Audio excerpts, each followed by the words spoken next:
Hey, good morning, guys. So it is Virtual Monday.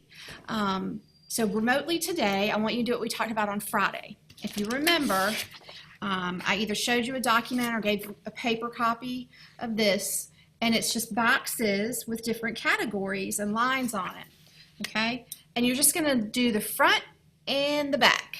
And I'm gonna just kind of go through it with you real quick because we're not trying to make it hard, we're just trying to make it right. All right, cool. So clicking on this today's announcement, it says Remote Learning Day. Good morning. Please work on the classification notes for the movie, The Patriot, while at home. I've highlighted the boxes yellow that I would like you to try and complete today. The boxes to complete are on slides 1 and 4, and then it lists the topics. And here is your link to go there. You do not look any of this up, none of it. The only thing you're supposed to do is think about the movie and the parts that you saw, and what did you see in the movie that you think might actually be true?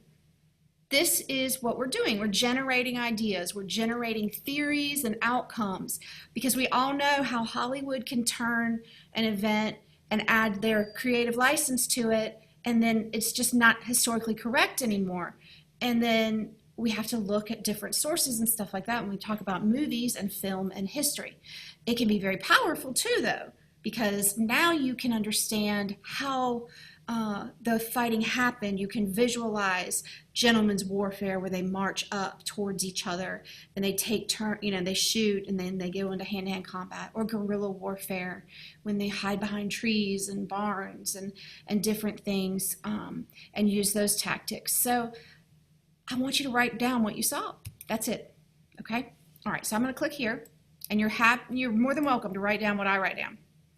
All right, so if you go and you log in to and authorize your Google account, you should see this assignment here, Patriot Classification Notes.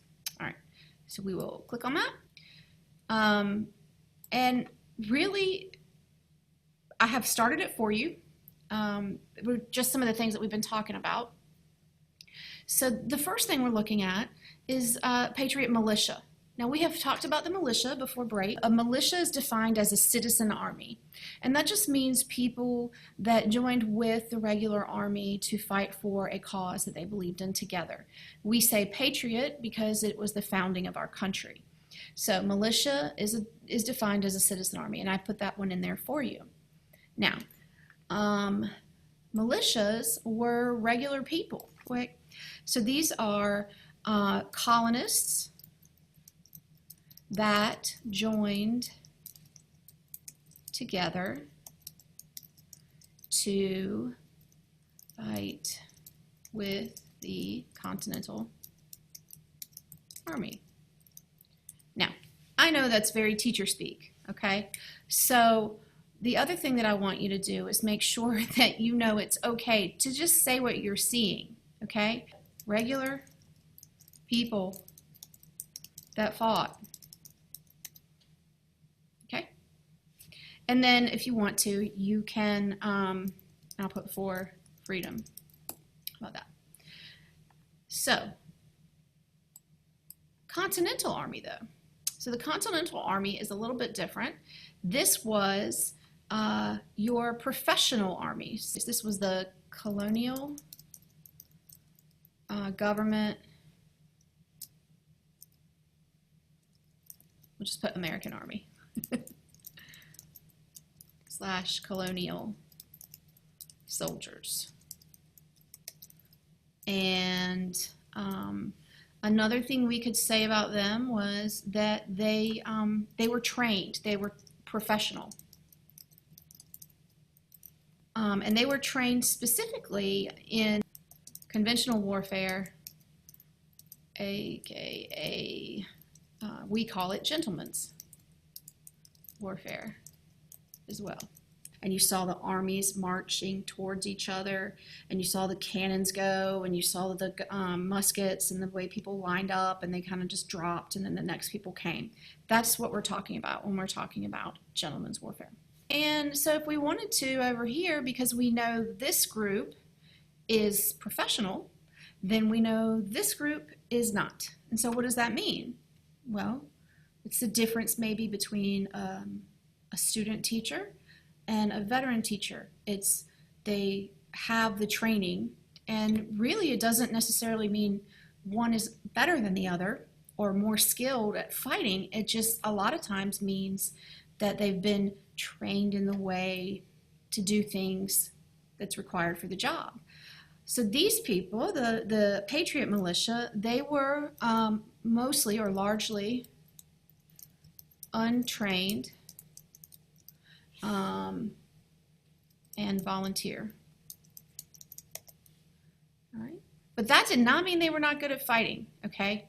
These people that lived in the colonies at this time, they had been independent for a while, and they knew the land. They hunted that land. They took and they went into the woods and they gathered different herbs and berries and all different things to eat, and they grew crops there. So they were very familiar. They were able to survive on the land. And one of the things that made that so is, they had to hunt, and so they were familiar with and used to using the weapons that they had.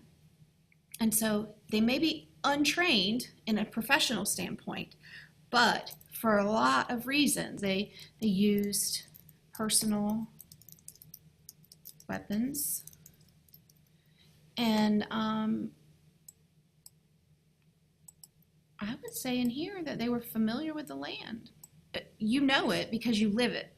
Well, they knew this land because they lived on it. And so it was a very good resource to use guerrilla warfare because they could know the hiding spots.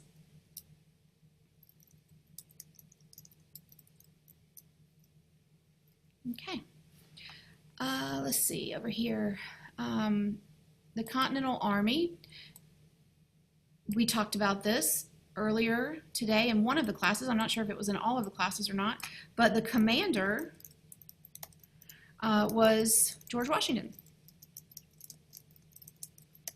He was in charge of the Continental Army. If they're professional, they get paid, and they are they're paid, given supplies, and let's just go with what color their coats are, because this group over here wears red coats. So they wore, okay. So that brings us to British regulars, or redcoats, and they were at the time the largest and most powerful army in the world. So largest, and I'm going to go with standing army in the world at the time. They were well trained, and they were red.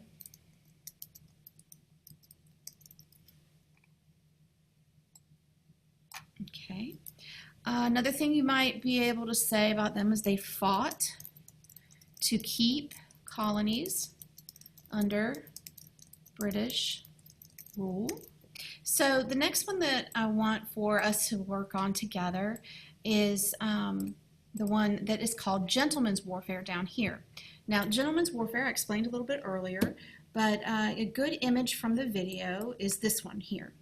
If you're looking at this image, you can see how the troops are lined up on this side. This is the American side, the Continental Army, and how the troops are lined up on this side, and this is the British Army. And as it plays, you can see how they march together, and they need to get within a certain amount of yards of each other, because the weapons that they had back then were muskets, and they were single-shot flintlock muskets that you had to load separately. So when you see them fighting, you'll see where they had to pour in the gunpowder, and they had to put the wadding in there, and then they had to put the musket ball in there, and then you'll see them ram the rod down the weapon, and then that's how they got the gunpowder all packed in. So you can see the soldiers doing that. You can see the different kinds of weapons that they have. See how they're marching. Here are your red coats and how fancy and well supplied they look.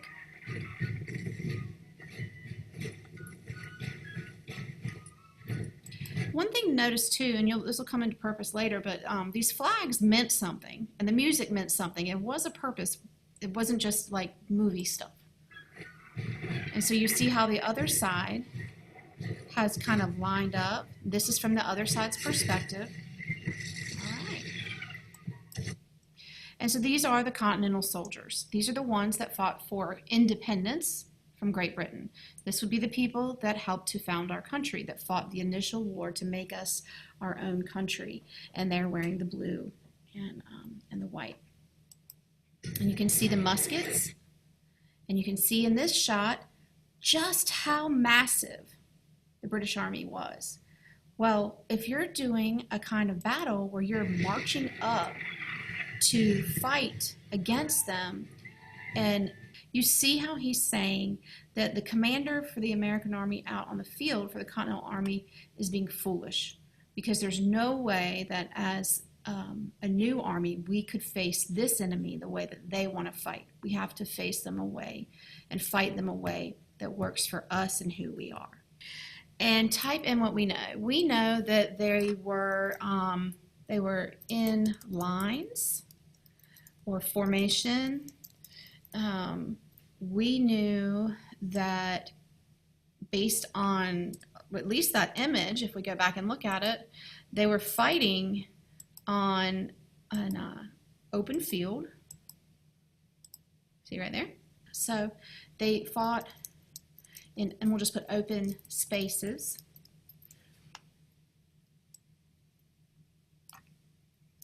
Largest army had advantage.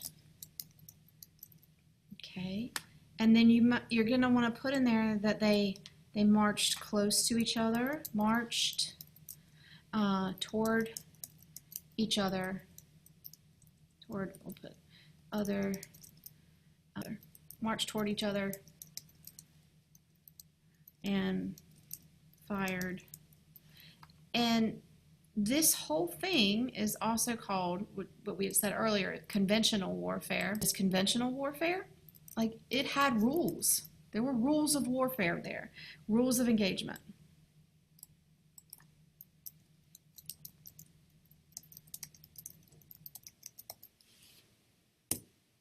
Oops, wrong one. All right. Now, guerrilla warfare, that's what we saw in the scene in the woods, where right after his son had been killed. So this is the kind that uses sneak attacks. It's a better way to fight for the Patriots because they knew the land. This one is where you are using weapons of opportunity,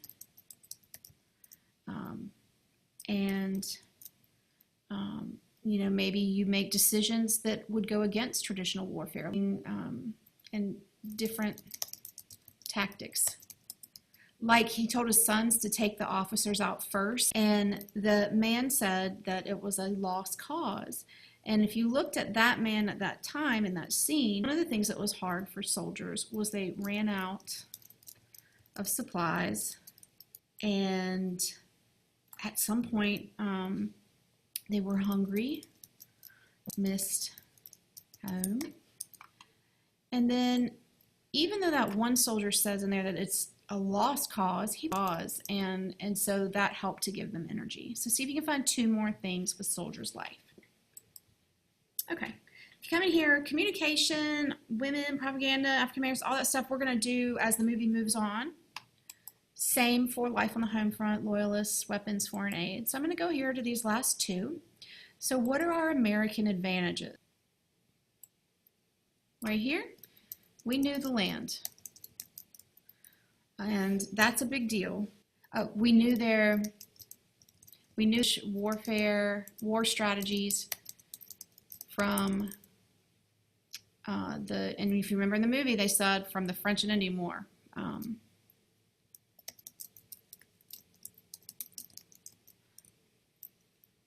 We were willing to do guerrilla warfare.